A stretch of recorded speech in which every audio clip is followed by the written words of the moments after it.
tinatawag ng makaronya warak anam.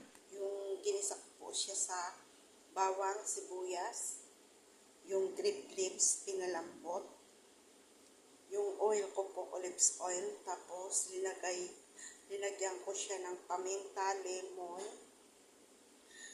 tomato paste, Pepsi Roman, yung punogramit molasses po, yung Pepsi Roman. Tapos yung nilagay ko na rin po yung macaroni nung pag malambot na.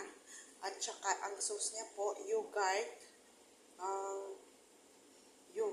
at saka